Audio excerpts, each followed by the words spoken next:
Welcome to Motorsport and Scale, or welcome back. If this is your first visit here. This is episode 4 of the model Factory Hiro Porsche 917K build. In this episode, we'll be covering the preparation, painting, assembly, working from step 8, 9, and 11. And 10, I guess. The parts for step 10 are already prepped and ready to go. They're just not on because they kind of line up with some of the other work here. So anyways, that's what we are working on. So let's get this awfully glary piece of paper out of the view. That to the side. I've already started prepping a couple of the parts, getting them fitted to the chassis, make sure they fit. Usual MO, right? Drill all the holes out, bend all the white metal to fit, because of course it's going to need all that. We've already figured that out. So yeah, I've been working on these parts. I've got them so they'll drop in and line up. So my strategy here is to get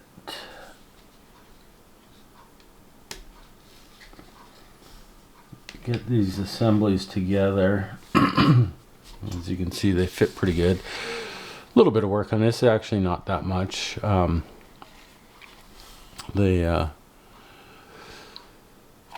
These two side pieces were kind of flattened out. You can see that obviously they have some shape to them. They are more or less flat. Little wonky here and there, but not too bad actually. So not a ton of work. Everything lined up once I just worked it all into shape. I'm gonna have to modify these pieces here, which are similar to these ones that we can see down there. They're just covers for the suspension arms, or not covers, but they're where the suspension arms mount. They interfere with the tube, so I'm going to have to, there's a notch in the tube, but it's not quite enough, so it interferes a bit. So I want to get this together so I can figure out that fit next. So what I'm going to do is head on over to the soldering station and get this soldered to these two, which will hold everything together, and then this piece will drop in. I'll probably also do, I haven't really looked at it yet, but one of the next pieces is going to be this top piece, which will sit up here. I don't know if I'm going to solder that in place now or not, and just do this as a little assembly that'll pop in afterwards.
Alright, hopefully this all stays in view. I can't really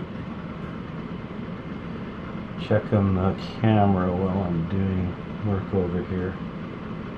So hopefully we get something good. Anyway, so demoed this before, a quick run through, just a little bit of this is a flux I use. It's an acid-based flux, and that's pretty much the key to soldering white metal. So then I usually just get a little bit of solder on the tip, bring it into the joint, and let the flux more or less is what draws the solder into the joint. So once you get the knack of it, it's actually fairly straightforward. The key is not to use too much solder. I might have got a little bit too much there. But when doing round joints like this, what I find is one of the best strategies is to just get the solder on the top, get it to start to flow out a bit, and then quickly move under the joint and draw the solder through the joint. Yeah. I find that is what works best. This part might be a little trickier, is getting down in on these other joints. The footage might not be the best, but hopefully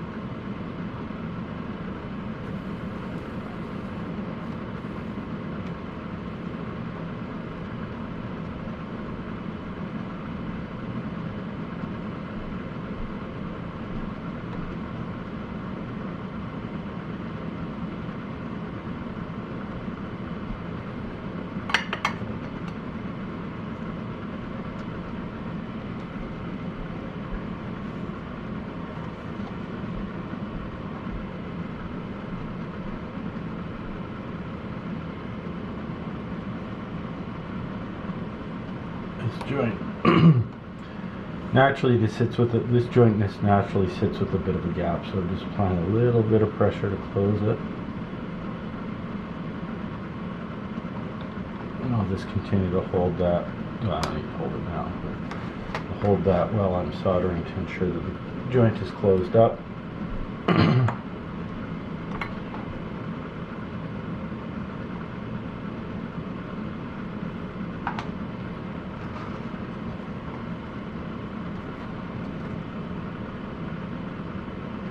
Again, you probably can't see this.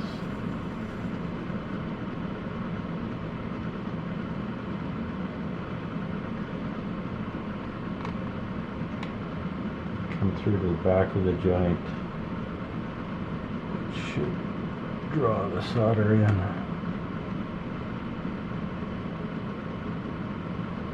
Around. There.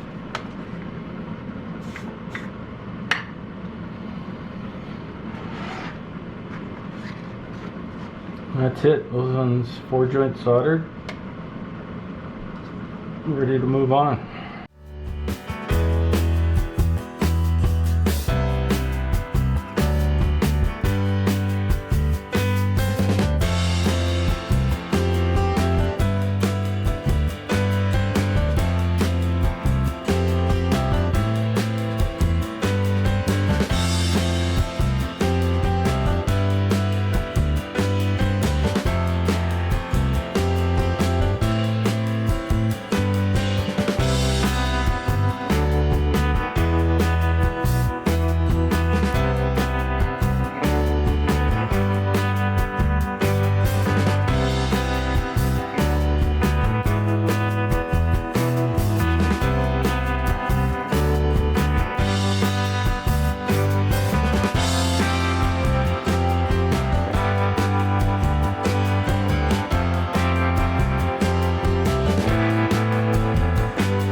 So I've been doing a little work getting the parts cleaned up, and these are the brake reservoirs for the brake fluid, and as you can see, hopefully I can get this to focus. Why does it not want to? It's not bad. There's a big air bubble. I don't know if you can see that. It goes in quite a ways up to there. It's, you can see it. I don't know, a mil deep or so. Sorry, my tracking isn't working very good. There we go. Yeah, so how I'm going to fix that? So I am going to use this. It's a clear UV putty. So yeah, I'll just give a little demo using this stuff. Works pretty slick. So just fill the void. Make sure there's no air bubbles in my fill. I think I got it pretty good. There might be a couple right down in the bottom, so I'll just give it a little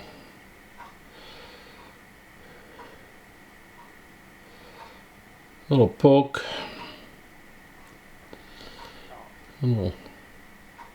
Which probably made it worse.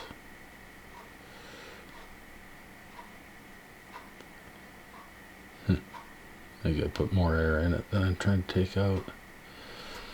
It's alright.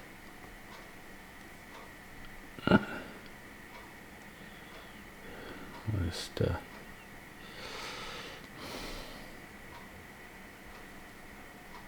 I'll let it settle for a minute before I cure it.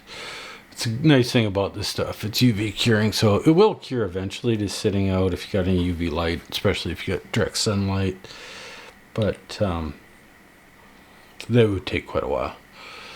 Under fluorescent lights, they might. My camera's not liking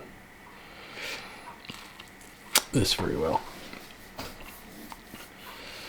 So anyways, yeah, let's see. Yeah, I think the bubbles have worked their way out, so then just take a UV light and a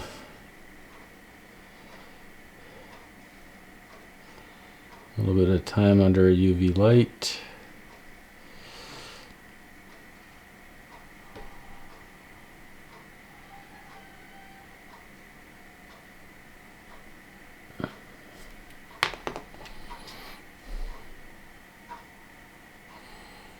And there, it's hard as a rock. I'm just going to zoom out a little bit. So yeah, this is kind of nice stuff. It cures pretty. Come on, what the fuck is wrong with my camera? It cures really clear. So that's really nice about it. Unlike this is the Bondix stuff here. I find it's a little yellowish, and it actually doesn't stick that well. That's what I found. Whereas this stuff seems to stick really well. So you could probably use it as a glue as well. It sands quite nice. You'll see here, I think this is a 600 grit sanding stick.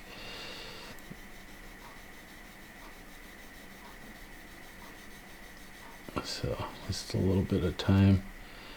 You can see it's starting to sand down.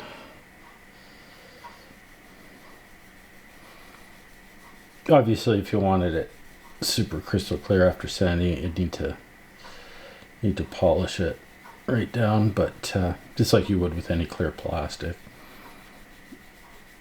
progressive grits or whatnot. But in this case, I don't need to do that because this is going to be painted with transparent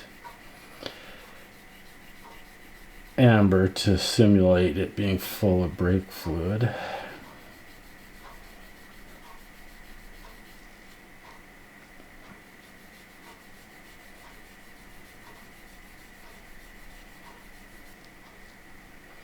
But yeah, it pretty much sounds the same as the resin, so that's kind of nice.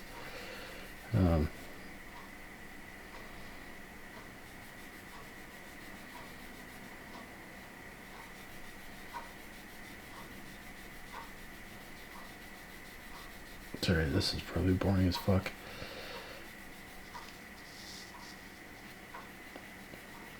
But I just kind of want to show how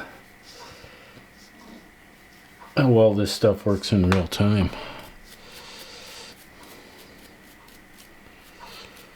So yeah. Come on. It's like it wasn't even there. You know, from the side. Oh, it's a little dusty. You can't, you can kind of see where it was. Because I did end up with some little air bubbles in it, but like really. Probably if I didn't,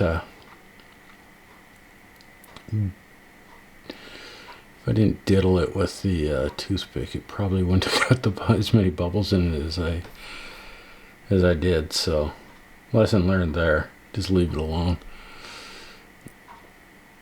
And then you probably just let it sit and settle for more time and the air bubbles work itself out. But yeah, quick, easy way to fix any poor casting, especially in clear resin. Works super well. Super impressed. Anyways, that's it for that. I'll be back with some more, probably some more painting. I still got to prep and paint the tub. I've got most of the parts painted right now. I guess I could show you. I got the frame, various pieces there. I worked on the, where are we? These are the cast metal hose. So I bent it all up. I got to paint the fittings still. But I made the ferrules for it right now, so that's just doing that. It's thing. I got,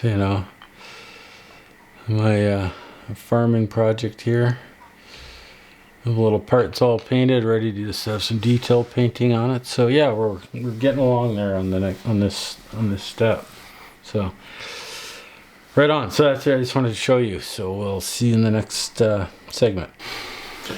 All right. As you can see, I've got the I got the frame painted, and I've simulated the fiberglass gets attached to the frame. What they do is they just glass over the tubing with some strips, so you get a bit of a translucent color shift there, so that's kind of cool. But I'm not terribly happy with this. It's too contrasty, so it makes the yellowish green, the fiberglass color, look a little too bright, in contrast to the black frame. I think if it was a silver frame, it probably wouldn't look so bad, at least in my eyes. So let's go back over to the paint booth and let's see how I'm going to try to fix this. I'll meet you over there. All right, so here we are at the spray booth. So what I'm going to do here is I'm going to mix up some really translucent, this is already clear brown, but I'm going to make it more translucent. So in order to do that, I'm going to mix it with some flat clear, and that'll also knock the shine off of the brown. This stuff is glossed out of the bottle. So this is GX 114 flat clear smooth, which I really like. It gives a really nice finish. So I don't know what I got in there. Not very much. 2 mil. So probably, and that's already diluted. So I'll probably just give this, I don't know, 50% dilution. Maybe a bit more.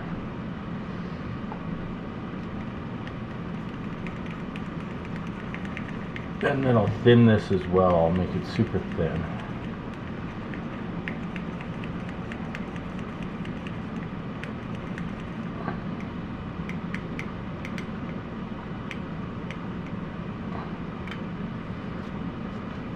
This will put away.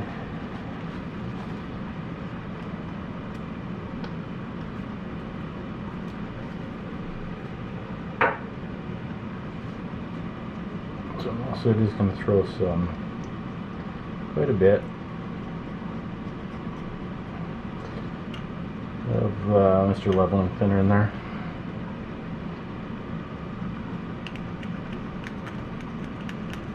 Get it mixed up, and now you can see, hopefully you can see that. You know, it's very thin and it's very translucent, so you know, with this I should be able to, first I'm going to go and do a bit of shadowing, and then I will do a bit of modeling, modeling with it, so throw some of that in there. I was going to set my air pressure probably lower than normal.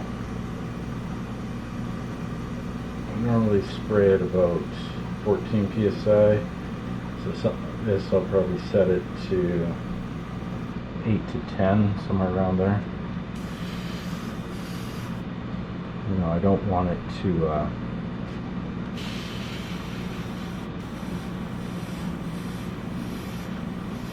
load up and run and be splotchy. I always set my air pressure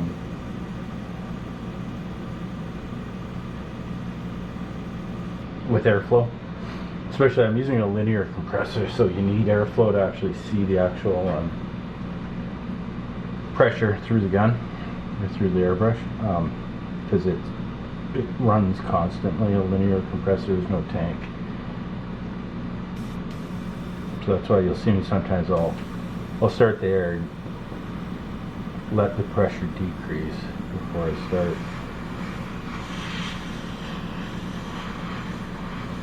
So I'm just gonna, you know, work in the build up some shadow. Not too much, but let's try to break up this surface a bit. Right now we're just going to work in the corners, the chassis here. I'm just going to concentrate on, you know, sort of creating, I don't know, fake shadow around the tubes. Hopefully that will make it less contrasty.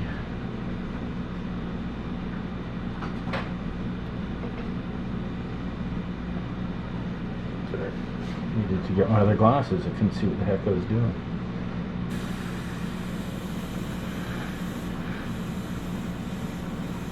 The nice thing about, you know, this color and being so translucent, you know, if I get some on the black tubes, it's not really going to be that big of a deal. Also got to kind of remember, you're not going to see very much of this at all. So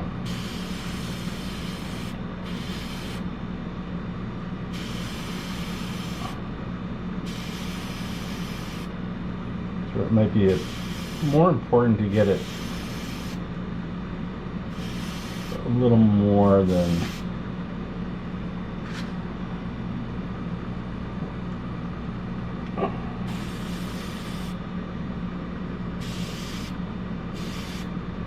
what you would you know, want if this was like in full-on visible, because it'll help build that illusion a bit better.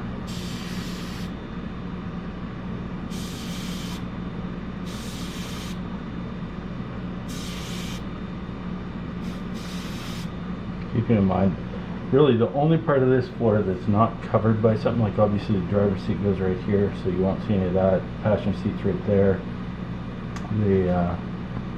The floorboard for the pedal box covers all that in the middle. The cooler's right there, so you'll see a little bit of this area if the hatch was off, and you'll see this little area right here. And you're only seeing that through like the windows or the doors. So you might see a little bit sort of just, you might see these sides here a little bit.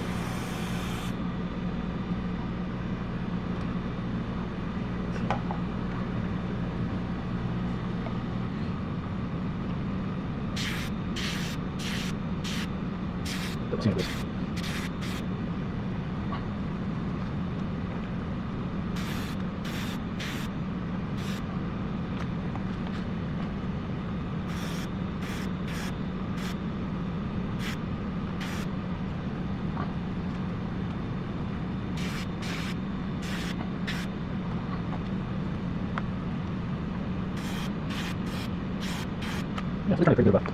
It's alright. Take it down, okay. Let me do one other thing before all this is done.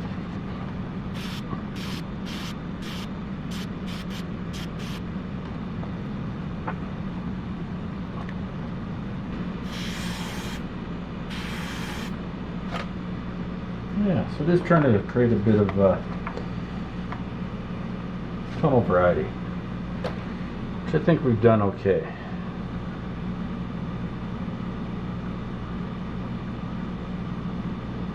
And I'm going to do one other thing before we call this done.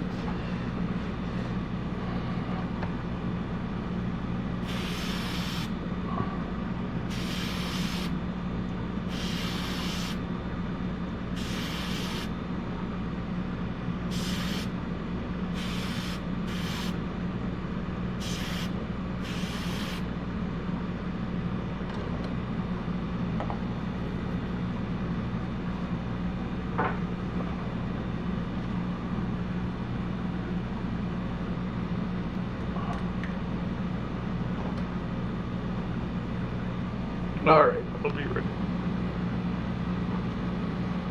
Alright, so now I'm doing a bit of clear white as well. This one I'm going to be a little bit more careful. I don't really want to spray it onto the tubes, and I'm not going to put very much on. This is just to add a bit of highlights on my fiberglass.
Hey, just a quick check-in to show you where I'm at. I ran into a little problem. This reinforces, you know, what I keep saying about test fit. You know, I think sometimes we take things for granted that they're going to fit or that we can do it after the fact. And that's what I did in this case. So I need to put the brake ducts in, the cooling ducts. So they attach to a little cooling shroud there, just on the back here. So it needs to go through that, goes through a hole in the chassis there on the side. You can see it. Fairly straightforward. And what they give you on the end of this, let's see if we can get it to focus on this. No. There we go. So there's a locating sort of pin molded on this. This is rubber. And there's corresponding, a hole in that piece. So, and that all fits really well. But there's not a whole lot there, and there's not anything to keep this really indexed in there other than the rubber itself. So I could probably, get it in there. I'm going to use epoxy on this, I think. Anyways, regardless of how I do this. But, it needs to bend pretty much like that. So there's a lot of tension here. So I'm afraid that joint's going to fail eventually. I could put some blocking in there to hold it in place while the glue sets or the epoxy sets. But I'm not confident that that's a long-term solution, that it will fail over time. Because most anything, if you glue, weld, attach, rivet, bolt, anything under tension, it will eventually fail. Depending on the situation, and how much tension it's under. But, any component that's welded under tension that takes any kind of load will fail, it'll crack. So, and that's what I'm afraid is going to happen here. So, luckily, this hub is screwed in the top and bottom where the ball joints would be. And I only glued the steering tie rods right here. I only glued them to the spindle and not into the rack. So I'm hoping I can unbolt this and just get it out. And then I can work on this. I'll get these, I'm going to drill and put a brass pin in here. Get it glued outside of the vehicle, not under tension, and then reassemble and feed this through. So that's my strategy. I don't know if I dare try to disassemble this on camera. This is the other sort of good thing about tapping all these holes is, I have actual formed threads in there, so taking stuff apart multiple times, as long as you're careful in getting the threads started, it's not going to be an issue. And you don't over tighten strip them. Don't cross at them. Just a little care and attention. I didn't have those tight anyways. I left all 4 of them just snug so that when I put the tie rods in, I could get the steering line properly before I tighten it down, which I haven't done yet. So, so let's see. These should hopefully pop out of here.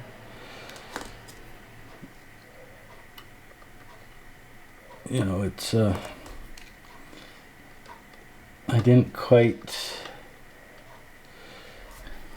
Normally I look pretty close at the instructions and steps and try to anticipate. This screw doesn't want to come out of the second piece. Anticipate like pain points like this ahead of time. This one I failed to do that. So luckily, or hopefully now, we'll see. Yeah, so there we go. So now I can work on this. I'm going to drill a hole there to accept a brass pin. You can probably drill it right through. You won't notice. Not through the rotor, obviously. Sorry. Yeah, and be a bit more secure mounting, I think. A better strategy on those pieces. So, sometimes this is what happens. You got to take a bit of a step back in order to work forward. I don't know if you've seen all this. So, there's most of the interior components are in. You can see here brake lines. So these would be the front lines coming around here. They come around to the side and go through like right there. And I've got corresponding fittings here that the brake line will attach to. I've also run clutch line, throttle line, the lines for the reservoir up here. None of that is supplied in the kit, and they don't give you any direction on doing that either. So bit of a gap there, you know. You a little disappointed in that regard, because all of that's pretty prominent stuff. Like you see these brake lines running to the back. You know, they're quite prominent. Even with the seats in, you're going to see those. The ones up front, you'll see when the front hatch is open. You know, the throttle cable, well, yeah, if you're kind of down, you might be able to see it. The clutch cable, you definitely see. So, yeah, they don't give you everything. They also just don't even tell you to, you know, supply your own stuff and make them, which they do in some cases for some stuff. So a little disappointing there. They give you no direction on that. Yeah, so we're getting close though. Here's I think I showed you that. I don't know if my camera to focus. I just did some wiring on that. What that is the relays for the headlights, and I think it's a headlights, potentially ignition, although I don't think it's ignition relays. I think that's just lighting and body electrics and a fuse. This is actually a fuse box. It's not really that accurate. It should actually have a clear cover on it. You can see the fuses. I didn't feel like scratch building a new one, so we're just working with what we got. You know, I think I showed the steering wheel, getting it all detailed up. You know, so we're getting close. The front cooler. And that's it. Those are the rest of the parts. Get the steering wheel on, the fuse box on, the hoses, the brake ducts, I mean, and then there's another set of ducts that go in after the brake ducting, go on top of it, and these are air ducts for the driver, for fresh air. So yeah, no, I'm glad that came apart okay. So now I can sort of stick that to the side and work on these. So that's the next step, and yeah, I'll check back in and show you my progress on this shortly. All right, so there we have it. I just cleaned the backside of these up.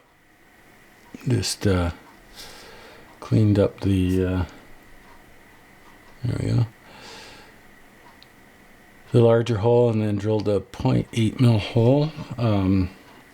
I've got some 0.8 aluminum rod. I drilled a 0.8 hole in the rubber, which getting it started was a little tricky, but it drilled out actually quite easy.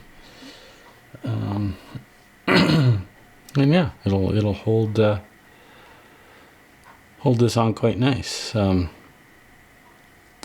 I can bend this now, and it'll stay there. This one's not glued yet, but I'll just secure it with some glue, and the pin stuck in there. But yeah, that's it. Fairly straightforward. I'm happy with that. The nice thing about the aluminum rod is it's fairly malleable. So if it's too long and it needs to be part of the bend, it's easy to bend. Whereas brass might be a little bit more difficult to manage. So that worked out well.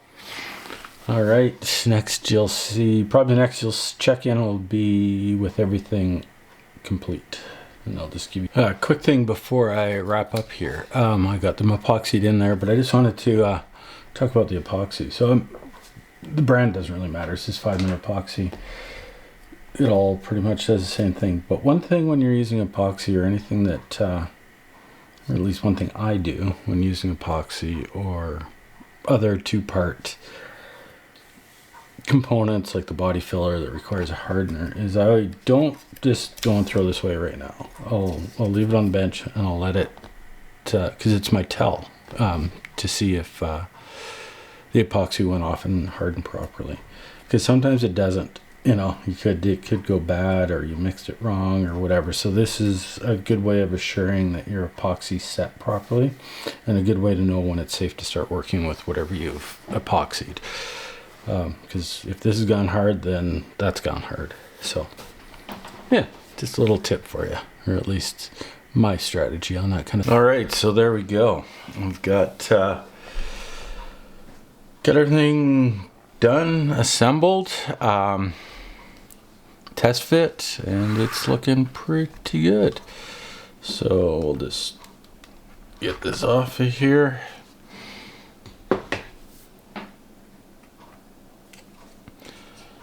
And yeah, that's what it's looking like.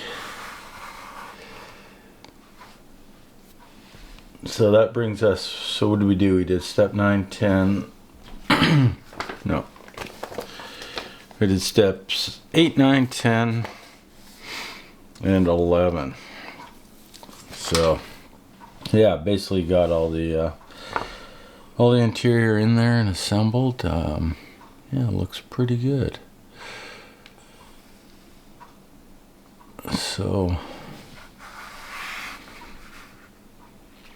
yeah, that's it for that part. I've also, part of that was actually getting the back of the bulkhead assembled, so I have that on there. I don't know if you can see it. Probably not. You can't see any of the back of the bulkhead, but I've got the heat shielding on that. Also have the shift shaft and lever installed, so that's all that ready to go. They actually want these two pieces joined at this point. Excuse me. So right now that is part of the next step, is to actually assemble these two pieces, which it's just a bolt together connection. I will glue it as well, but I'm not gonna glue it quite yet, or I'm not gonna attach it quite yet. And the reason for that is this is not very heavy right now. This is extremely heavy. This is pretty much all white metal. I think the only resin on here is the cylinder block and the cam boxes. Oh, and the cylinder block transmission. But everything else is white metal, so this weighs substantial. It's probably 2 pounds. So it's quite a bit. So I don't necessarily want to have that hanging on there right now.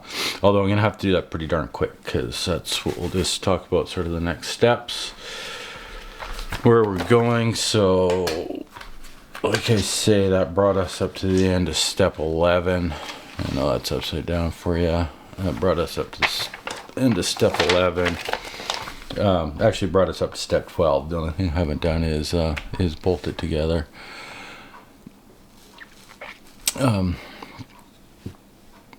As required there. But the next step here is to do the left side of the engine bay.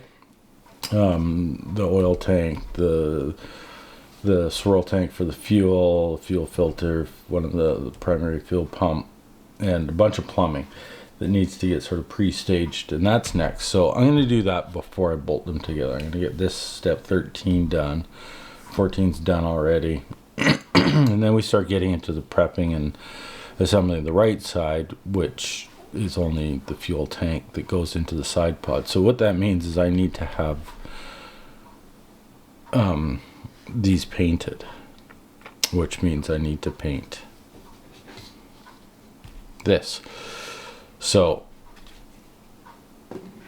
I'm gonna get this done, and then I got a choice. I'm not quite sure which direction I'll go. I guess we'll all find out together. I can sort of skip the side pod steps, go back to this, and get the interior more or less done. I won't be able to quite get everything mounted in there before I bolt it together, but that's okay. At least I might just finish all this stuff in there, get the dash done, all those components. And then we're back into the side pods and the bodywork itself, and we're done. So we'll see how it goes. I think, the main plan right now, up next for sure is I'm going to start working on these components here. These are a white metal. Traditionally, the teams the oil tank, they would polish it.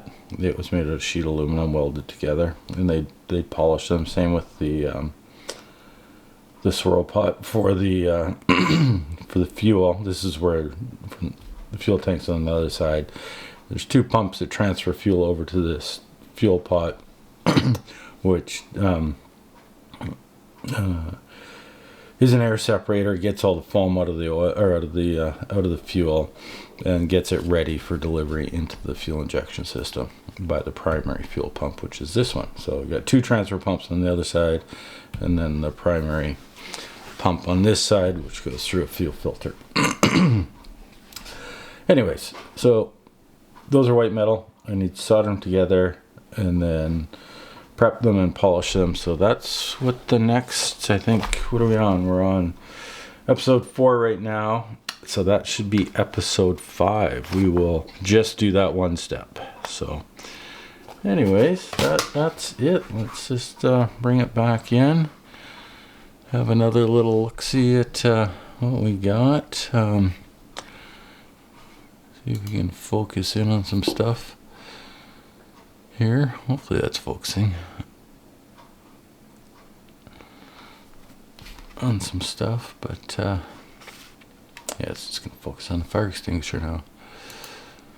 It was a lot of work, a lot of little bits that are just going to be buried in there to never be seen again. Like you will be able to see a little bit of the front end through the through the front hatch. I'm gonna leave it not permanently attached so that you can see into here and appreciate some of the detail. So yeah, not all for naught, but all the stuff up in here, like you won't, like the pedals from the back front side, yeah, you'll never be able to see them. The dash will be in the way, so you'll never be able to see in there. Might be able to see if you got really good eyes looking way down in there, but I doubt it. Anyways, it turned out pretty good. I like the suspension, the brakes. They turned out well. I added the brake lines. I don't know if you can see it well there. Yeah, there's the brake line on each side. So yeah, pleased with it. I think the last I left you was looking at these cooling ducts. So as you can see, I've got them installed with a piece of wire to help secure it to the actual duct, and then maintain the bend. I got the other ones installed up here, and I don't know if I talked about this. What I ended up doing on those ones, because they have some pretty they have some bends that really need to be maintained to make them line up. Otherwise they'd just be spraying off to the side. You'd never get them lined up with the NACA ducts on the front when you put the body on. So I drilled a hole through it, and I pinned them with a piece of aluminum that I could bend, and then that's why they're permanently shaped the way they are. So that worked out well. So anyways, I will leave it with that. Thanks for joining me once again. I look forward to seeing the next episode. Take care. Bye-bye.